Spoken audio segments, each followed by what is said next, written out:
ഉണ്ട്. Hello guys, good morning. ഇന്ന് ഞാൻ വളരെ ഹാപ്പി ആട്ടോ. എന്താ കാരണം എന്നല്ലേ, ഇപ്പം ഞാൻ കാണിച്ചു തരാം. അടിക്കും തുറക്കട്ടെ.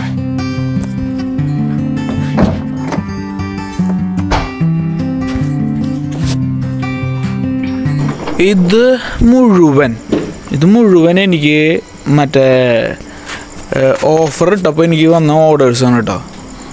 ഇന്നൊരു 10-20 കൊറിയർ ഉണ്ടായിരുന്നു. ഈ മീനാണ് എല്ലാവർക്കും ഞാൻ ഇന്ന് അയച്ചു കൊടുക്കാൻ പോണത്.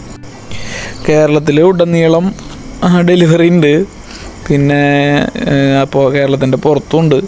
അപ്പോൾ നന്നായി കെട്ടി നല്ല ടൈറ്റ് ചെയ്ത് എയർ ടൈറ്റ് ചെയ്ത് ലീക്ക് പോലും ഇല്ലാതെ പാക്ക് ചെയ്തിട്ട് വേണം നമ്മൾ അയക്കാൻ വേണ്ടിയിട്ട്. അപ്പോൾ നമ്മൾ അതിനുള്ള പ്രയാണത്തിലാണ് ഇപ്പോൾ കേട്ടോ.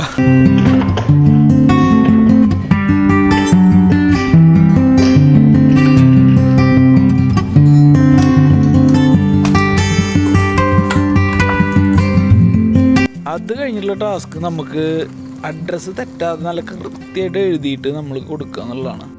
കുറേ നാൾക്ക് ശേഷമാണ് ഇങ്ങനെ എഴുതുന്നത്. 10-20 പേർക്ക് അഡ്രസ്സ് എഴുതണ്ടായിരുന്നു. പിന്നെ ഒറ്റയ്ക്ക് പറ്റില്ല എന്ന് കണ്ടപ്പോൾ ഞാൻ അമ്മേനെ വിളിച്ചിട്ടു. അപ്പോൾ അമ്മയും വന്ന് എന്നെ ഹെൽപ്പ് ചെയ്തു കുറേ നേരം. പിന്നെ നോക്കിയപ്പോഴോ നമ്മൾ പാക്ക് ചെയ്യുമ്പോൾ അതിൽ കുട്ടികൾ, അമ്മ പറയാത് കുട്ടികളെന്താ ഫ്രീ ആയിട്ട് കൊടുക്കണമെന്ന്. ശരിക്കും അത് കുട്ടികളെ അവർ പ്രസവിച്ചതാണ്. പാക്ക് ചെയ്യുമ്പോൾ അതിൻ്റെ ഉള്ളിൽ പ്രസവിച്ചു. നിങ്ങൾക്ക് ഇതേപോലെ ഫിഷ് എല്ലാം കൊറിയർ വരുമ്പോൾ അതിൽ കുട്ടികളൊക്കെ ഉണ്ടായിട്ടുണ്ടോ എന്നുള്ളതൊന്ന് കമൻറ്റ് ചെയ്യണം കേട്ടോ. പിന്നെ എല്ലാം കഴിഞ്ഞപ്പോൾ ഞാൻ അതിൻ്റെ മുകളിൽ നിന്ന് ലൈഫ് ഫിഷ് എന്ന് എഴുതി മനസ്സിലാവാൻ വേണ്ടിയിട്ട്. ഇനിയിപ്പോൾ പെട്ടെന്ന് അർജൻറ്റ് ഇല്ല എന്ന് വിചാരിക്കേണ്ട വെച്ചിട്ട് ഞാൻ അർജൻറ്റ് കൂടിയും കൂട്ടി എഴുതി.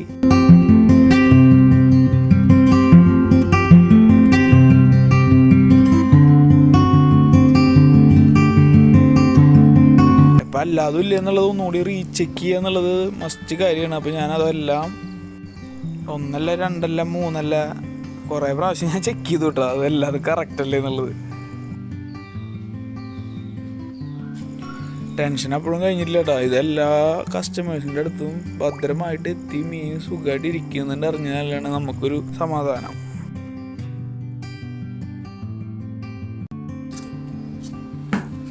അപ്പോൾ നേരെ വിട്ടു കൊറിയർ ഓഫീസിലേക്ക്. അവിടെ എല്ലാതും കൊടുത്ത് ഏൽപ്പിച്ച് പോന്നു കേട്ടോ.